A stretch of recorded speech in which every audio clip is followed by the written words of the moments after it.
स्वागत है आपके अपने YouTube channel soft study Akash Kumar में। आज हम सब एनसीईआरटी के चैप्टर 2 जिसका नाम है कंज्यूमर एंड देयर बिहेवियर्स, इसके एमसीक्यू पार्ट को पढ़ेंगे। पिछले वीडियो में इसके सब्जेक्टिव पार्ट को हमने पढ़ा था, ये पार्ट 1 होगा और इसका एमसीक्यू का भी यह पार्ट 1 है। याद रखिएगा, यहाँ पे मोस्ट इंपॉर्टेंट ऑब्जेक्टिव क्वेश्चन आपको देखने को मिल सकते हैं चैप्टर 2 से, जो आपके एग्जाम में पूछे जाएंगे।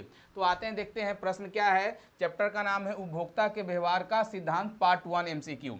देख, पहला प्रश्न है, उपभोक्ता व्यवहार का अध्ययन किया जाता है। उपभोक्ता व्यवहार का अध्ययन किसमें किया जाता है? तो हमने पढ़ा है, अभी हम लोग कौन सा किताब को, 2 किताब 12th में पढ़नी है, एक व्यष्टि अर्थशास्त्र, एक समष्टि अर्थशास्त्र। तो जनरली यह व्यष्टि अर्थशास्त्र का ही भाग है, क्योंकि उपभोक्ता के बारे में हमने व्यष्टि अर्थशास्त्र में पढ़ा है, जिसे हम लोग सूक्ष्म अर्थशास्त्र भी कहा जाता है। इसका इंग्लिश नाम जरूर याद रखिएगा, माइक्रो इकोनॉमिक्स। याद रखिएगा, माइक्रो इकोनॉमिक्स का यह भाग है। ठीक है, तो सूक्ष्म अर्थशास्त्र यानी ऑप्शन नंबर यहाँ पे हमारा क्या हो जाएगा? सी सही हो जाएगा। दूसरा है, उपभोक्ता का संतुलन उस बिंदु पर होता है। उपभोक्ता का संतुलन उस बिंदु पे होता है जिस बिंदु पर सीमांत उपयोगिता मूल्य के बराबर हो जाएगी, प्राइस के, कीमत के क्या हो जाएगी? बराबर हो जाएगी। तो ऑप्शन नंबर बी सही हो जाएगा, ऑप्शन नंबर बी सही हो जाएगा। उपभोक्ता का मुख्य उद्देश्य होता है। उपभोक्ता का मुख्य उद्देश्य क्या होगा? आप ही बताइए, आप एक कंज्यूमर है, आपका मुख्य उद्देश्य क्या होना चाहिए? तो वस्तुओं का उपयोग करना, वस्तुओं का चुनाव करना, अधिकतम संतुष्टि प्राप्त करना, या इनमें से कोई नहीं। क्या होगा? तो आप अगर किसी वस्तु को खरीदते हैं, कंज्यूमर है, उपभोक्ता है, तो इसका मतलब है कि आप उससे सबसे ज़्यादा संतुष्टि प्राप्त करना चाहते हैं। तो ऑप्शन नंबर सी आपका यहाँ पे सही हो जाएगा। कुछ प्रश्न जो है आप लॉजिकली भी इसे आप करेक्ट कर सकते हैं, क्योंकि आप इस डेली लाइफ में उस चीज़ को आप कर रहे हैं। तो उपभोक्ता का मुख्य उद्देश्य क्या होता है? अधिकतम संतुष्टि प्राप्त करना होता है। निम्न में से कौन सा कथन सही है? यहाँ पे पूछा गया है कि कौन सा कथन जो है इनमें से सही है। तो पहला बताया जा रहा है कि उपयोगिता का अर्थ आवश्यकता की संतुष्टि की शक्ति है। बिल्कुल ये सही तो दिया जा रहा है। उपयोगिता इच्छा करने की तीव्रता का फलन है, ये भी सही दिया जा रहा है। उपयोगिता जो है इच्छा करने की तीव्रता का फलन है, बिल्कुल ये सही दिया जा रहा है। वस्तु के उपभोग की इच्छा उपयोगिता को जन्म देती है, ये भी सही दिया जा रहा है कि वस्तु को उपयोग करने की इच्छा जो होता है, जो उपयोगिता के जन्म देती है। तो ये भी आपका सही दिया जा रहा है। तो ऑप्शन नंबर डी हमारा यहाँ पे क्या हो जाएगा? सही हो जाएगा। ऑप्शन नंबर डी हमारा यहाँ पे सही हो जाएगा। याद रखिएगा, सारे जो एमसीक्यू है यहाँ पे, या तो वो प्रश्न आपके एग्जाम में पूछे गए हैं, या वो प्रश्न नए तरीके से आपके सामने वो लाया गया है, क्योंकि आने वाले एग्जाम में आपसे इस तरह के प्रश्न पूछे जा सकते हैं। तो एमसीक्यू काफ़ी ध्यान से देखिएगा और किस तरह से, और ये सारे एमसीक्यू पिछले वीडियो जो हमने पढ़ाया है उपभोक्ता के बारे में, पार्ट 1 कंज्यूमर के बारे में जो हमने पढ़ाया है, वहाँ से सारे प्रश्न को उठाया गया है। तो आप अगर अभी तक हमारा सब्जेक्टिव पार्ट नहीं देखे हैं तो उसे भी जाकर के पहले देख लीजिएगा, तब जाकर के एमसीक्यू को कीजिएगा, तब आप खुद से एमसीक्यू के आंसर को आसानी से लगा सकते हैं। तो सबसे आपसे पहले रिक्वेस्ट है कि आप पहले सब्जेक्टिव पार्ट को जरूर देखिए और उसके बाद आप एमसीक्यू को कीजिए, ताकि आप आसानी से आंसर खुद लगा सकते हैं।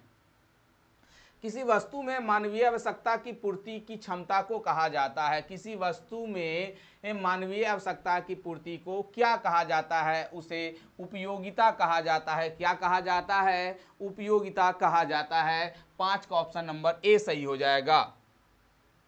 उपयोगिता का संबंध होता है। उपयोगिता का संबंध किससे होगा? तो उपयोगिता का जो संबंध होता है मानव आवश्यकता की पूर्ति से होता है। तो ऑप्शन नंबर ए हमारा यहाँ पे क्या हो जाएगा? सही हो जाएगा। उपयोगिता की माप की जा सकती है। उपयोगिता की माप की जा सकती है। उपयोगिता की माप मुद्रा के माध्यम से किया जा सकता है। या किसने कहा था? तो मार्शल ने कहा था कि उपयोगिता को हम लोग मुद्रा के माध्यम से माप सकते हैं। तो ऑप्शन नंबर बी हमारा यहाँ पे क्या हो जाएगा? सही हो जाएगा। उपयोगिता केवल इच्छा करना होता है, किसने कहा था? आपसे पिछले वीडियो में हमने बताया था कि आपसे प्रश्न पूछा जा सकता है कि उपयोगिता केवल इच्छा करना होता है, किसने कहा था? ये कहा था फ्रेजर ने कहा था, प्रोफेसर फ्रेजर ने कहा था। इनमें से कौन उपयोगिता की विशेषताएं हैं? याद रखिएगा, आपसे एग्जाम में सब्जेक्टिव पार्ट में उपयोगिता की विशेषताएं पूछी जाती है और आपके एमसीक्यू में भी पूछे जाएंगे। तो पूछा जा रहा है इनमें से कौन उपयोगिता की विशेषता है, तो मनोवैज्ञानिक धारणा, काफ़ी आसानी से आपको सब्जेक्टिव पार्ट में इसे बताया गया है। सापेक्षिक विचार, ये भी आपका हो जाएगा। व्यक्तिपरक हो जाएगा, ये भी आपका हो जाएगा। तो ऑप्शन नंबर डी सही हो जाएगा। ये तीनों जो है उपयोगिता की विशेषता है। इसके अलावा और भी उपयोगिता की विशेषता है। आप सब्जेक्टिव पार्ट में जा करके सारे विशेषताओं को जरूर एक बार अपने नोटबुक यानी अपने कॉपी में नोट जरूर कर लीजिएगा। किसने कहा था कि उपयोगिता को मुद्रा के माध्यम से मापा जा सकता है? आ गया प्रश्न कि मुद्रा के माध्यम से उपयोगिता को मापा जा सकता है, किसने कहा था?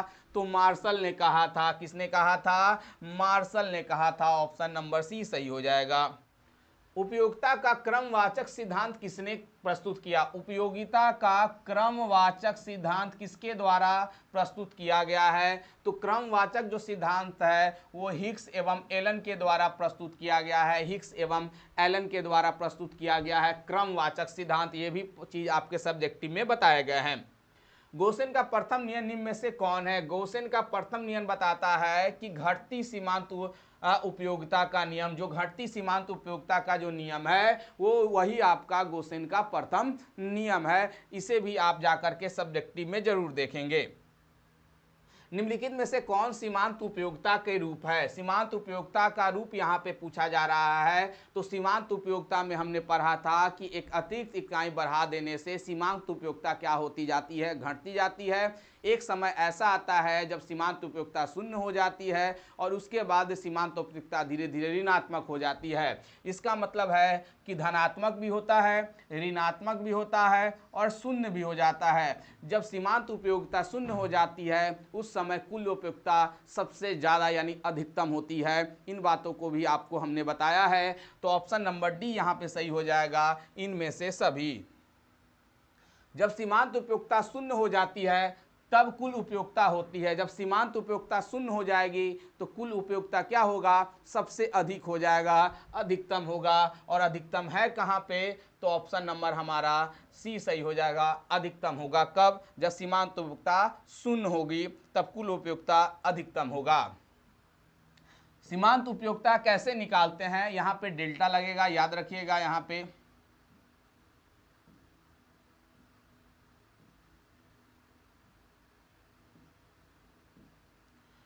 तो कहा गया है कि सीमांत उपयोगिता कैसे निकालते हैं? तो total utility by total quantity, यानी यहाँ पे दिया गया है कि change in total utility. Change यानी यही डेल्टा जो बताता है उसके चेंजिंग को बताता है, याद रखिएगा। तो चेंज इन टोटल यूटिलिटी उसको हम किससे डिवाइड करेंगे? तो चेंज इन यूनिट कंज्यूम से, यानी उसके यूनिट कंज्यूम से यानी क्वांटिटी से हमें। तो ऑप्शन नंबर सी हमारा यहाँ पे क्या हो जाएगा? सही हो जाएगा। इसी को मार्जिनल यूटिलिटी कहा जाता है यानी सीमांत उपयोगिता कहा जाता है। इसी तरह से हम लोग निकालते हैं। उदासीनता वक्र, जिसे हम लोग इंडिफरेंस कर्व कहा जाता है या अनादिमान वक्र भी कहा जाता है, होता क्या है? यहाँ पे पूछा क्या गया? हमने वहाँ पे देखा था कि जो कर्व है वो इस तरह से होता है। इंडिफरेंस कर्व इस तरह से होता है। तो क्या होगा? तो कहा गया कि वो अक्ष की ओर उन्नतर होता है यानी कन्वेक्स होता है, याद रखिएगा। अगर ग्राफ आपका ऐसे होगा तो वो जनरली उसे हम लोग बोलते हैं अवनोत्तर यानी कनकेव बोलते हैं, याद रखिएगा। उसे हम लोग कनकेव बोलते हैं। तो ऑप्शन नंबर हमारा यहाँ पे क्या सही हो जाएगा? बी सही होगा। अक्ष की ओर उन्नतर होगा यानी उससे दूर की ओर दिखाई देगा। निम्नलिखित में से कौन अनादिमान वक्र यानी तटस्था वक्र की विशेषता है? यानी इंडिफरेंस कर्व की यहाँ पे विशेषता आपसे पूछी जा रही है। तो कौन हो जाएगा? तो इनका ढाल बाएं से दाएं नीचे की ओर होता है। बिल्कुल होता है। इसका ढाल जो होगा वो बाएं से दाएं नीचे की ओर होता है। मूल बिंदु की ओर उत्तल यानी उन्नतर यानी कन्वेक्स होता है। अभी हमने बताया है कि ये कन्वेक्स होता है। तो ये भी होगा आपका, ए भी होगा, बी भी होगा। ऊंचा अनाधिमान वक्र अधिक उपयोगिता को दर्शाता है। जितना ज़्यादा हमने बताया था कि जितना ज़्यादा ऊंचा रहेगा उतना ज़्यादा उसकी उपयोगिता को दर्शाएगा। तो ये तीनों क्या हो जाएंगे, सही हो जाएंगे। तो ऑप्शन नंबर हमारा डी यहाँ पे सही हो जाएगा। आप ग्राफ के माध्यम से इसे समझ सकते हैं कि यहाँ पे आपको क्या बताया गया है। आप देखिएगा, आप सब्जेक्टिव पार्ट में इस चीज़ को और आसानी से बताया गया है। चलिए नेक्स्ट है, बजट रेखा का ढाल होता है। बजट रेखा का ढाल क्या होगा, तो ऑप्शन नंबर ए हमारा सही हो जाएगा, -px/py हो जाता है। याद रखिएगा, ये सारी चीज़ों को आपको बताया गया है। सीमांत प्रतिस्थापन की दर हमेशा होती है। सीमांत प्रतिस्थापन की दर हमेशा क्या होगी, हमेशा ऋणात्मक होती है। काफ़ी आसानी से इसके बारे में आपको हमने पढ़ाया है कि सीमांत प्रतिस्थापन की दर जो होती है वो हमेशा ऋणात्मक होती है। एक वस्तु की सभी इकाइयों से प्राप्त होने वाली उपयोगिता के योग को क्या कहा जाता है। एक वस्तु से सभी इकाइयों से प्राप्त होने वाली उपयोगिता के योग को हम लोग कुल उपयोगिता कहते हैं। उसे हम लोग क्या कहते हैं, कुल उपयोगिता उसे कहा जाता है। तो ऑप्शन नंबर हमारा यहाँ पे सी सही हो जाएगा, कुल उपयोगिता इसे कहा जाता है। ह्रासमान यानी डिमिनिशिंग विस्थापन दर में होता है। क्या होता है, तो वस्तु 1 की अधिक मात्रा होती है, वस्तु 2 की मात्रा कम होती है। तो ऑप्शन नंबर हमारा यहाँ पे डी सही हो जाएगा, ए एंड बी बोथ हो जाएगा ऑप्शन नंबर डी। और ये सवाल आपके एग्जाम में पूछे गए हैं। बजट सेट के लिए आवश्यक है। बजट सेट के लिए हमें किन किन चीज़ों की आवश्यकता पड़ती है, तो बोला गया कि बंडलों का संग्रह होना चाहिए, बिल्कुल बंडल होने चाहिए। विद्यमान बाजार कीमत होनी चाहिए, बाजार की कीमत भी होनी चाहिए। उपभोक्ता की कुल आय का भी पता होना चाहिए। तो ऑप्शन नंबर डी हमारा यहाँ सही हो जाएगा, उपयुक्त में से सभी या इनमें से सभी हो जाएगा। निम्नलिखित में से कौन उपभोक्ता संतुलन को दर्शाता है। उपभोक्ता संतुलन को कौन दर्शाता है, तो सीमांत प्रतिस्थापन दर निरंतर घटती जाती है दर्शाता है, बिल्कुल यह दर्शाता है। याद रखिएगा, सीमांत प्रतिस्थापन दर बराबर कीमत का अनुपात होता है, ये भी सही बताया है। तो ऑप्शन नंबर हमारा सी सही हो जाएगा, ए एंड बी बोथ। और हमने एमआरएस के बारे में पढ़ा था कि px/py या py/px। आपको यहाँ पे ध्यान देना है कि यहाँ पे y/x होगा। अगर x y y होता तो ये x नीचे जाता और y कहाँ हो जाता, ऊपर होता। तो बताए थे आपको सब्जेक्टिव पार्ट में, इस चीज़ को जरूर आप ध्यान दीजिएगा। समसीमांत उपयोगिता के नियम के प्रतिपादक कौन है, तो इसके जो प्रतिपादक है वो है गोसेन। याद रखिएगा, समसीमांत उपयोगिता नियम के प्रतिपादक गोसेन को कहा जाता है। समसीमांत उपयोगिता के नियम के अनुसार उपभोक्ता के संतुलन सीमांत उपयोगिता और उसकी कीमत, सीमांत उपयोगिता। और ये देखिए, याद रखिएगा कि वस्तु ए है, यहाँ पर दोनों जगह वस्तु ए है और यहाँ पे वस्तु दोनों जगह क्या है, बी है। तो ऑप्शन नंबर ए और बी दोनों सही हो जाएगा। तो ऑप्शन नंबर सी सही हो जाएगा यहाँ पे कि ए एंड बी दोनों सही है। अब यहाँ पे समझिए ये लिखा क्या गया है कि MU ए बाई लिखा गया है, ये इसको इस रूप में लिखा गया है।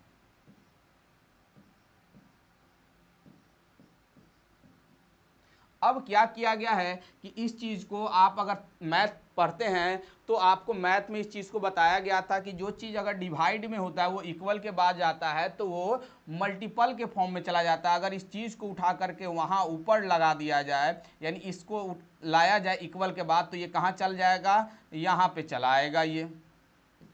और ये कहाँ पे आ जाएगा, ये आपका यहाँ पे आ जाएगा। तो देखिए दोनों ऑप्शन आप मिलाइएगा, MU ये तो हमने यहाँ पे लिखा और इसको आप इसी आधार पे देखिएगा तो ये देखिए सेम है। तो इसीलिए ऑप्शन नंबर ए और बी दोनों, यानी ऑप्शन नंबर आपका सी यहाँ पे क्या हो जाएगा, करेक्ट हो जाएगा। मार्शल के अनुसार किसी व्यक्ति की उपयोगिता को, मार्शल ने बताया था कि किसी भी व्यक्ति के उपयोगिता को हम लोग मुद्रा के माध्यम से क्या कर सकते हैं, मेजर कर सकते हैं, माप सकते हैं। तो ऑप्शन नंबर ए सही हो जाएगा कि मुद्रा के माध्यम से मापा जा सकता है, लेकिन इसके अलावा दिया गया है कि मुद्रा के माध्यम से मापा नहीं जा सकता है, तो ये तो नहीं होगा। और एक दिया गया कि संख्यात्मक रूप में भी मापा जा सकता है, ये भी आपका सही दिया जा रहा है। तो ऑप्शन नंबर डी करेक्ट हो जाएगा, मुद्रा के माध्यम से मापा जा सकता है और संख्यात्मक रूप में भी मापा जा सकता है। तो ऑप्शन नंबर डी सही हो जाएगा। तटस्थता वक्र का झुकाव रहता है, यानी इंडिफरेंस कर्व का जो झुकाव होता है यहाँ पे पूछा गया है। तो कीमत अनुपात, घटता हुआ घटक प्रतिस्थापन या घटता प्रतिस्थापन या सीमांत उपयोगिता, तो कहा गया है कि इंडिफरेंस कर्व का जो झुकाव होता है वो हमेशा घटता हुआ होता है। क्या होता है? हमेशा घटता हुआ होता है। सीमांत उपयोगिता ह्रास नियम के प्रतिपादक कौन है? इसके प्रतिपादक कौन हो जाएंगे? तो ऑप्शन नंबर यहाँ पे ए सही हो जाएगा। सीमांत उपयोगिता ह्रास नियम के प्रतिपादक गोसेन को कहा जाता है, याद रखिएगा, ऑप्शन नंबर ए सही हो जाएगा। उदासीनता वक्र विश्लेषण की विचारधारा किसने प्रस्तुत किया था? उदासीनता वक्र विश्लेषण की विचारधारा जो प्रस्तुत किया गया है वो हिग्स एवं एलन के द्वारा प्रस्तुत किया गया है। तो ये महत्वपूर्ण सवाल थे एमसीक्यू के, जो आपके एग्जाम में पूछे जाते हैं। नेक्स्ट चैप्टर हम लोग पढ़ेंगे डिमांड के सब्जेक्टिव पार्ट को, और उसके बाद हम लोग पढ़ेंगे डिमांड के एमसीक्यू को। तो चैप्टर 2 का पार्ट 2 आप जरूर देखिएगा, जहाँ पे आपको डिमांड से प्रश्न पूछे जाएंगे, डिमांड और डिमांड कर्व से, यानी मांग और मांग की लोच से प्रश्न पूछे जाएंगे। तो नेक्स्ट वीडियो में फिर मिलते हैं। धन्यवाद।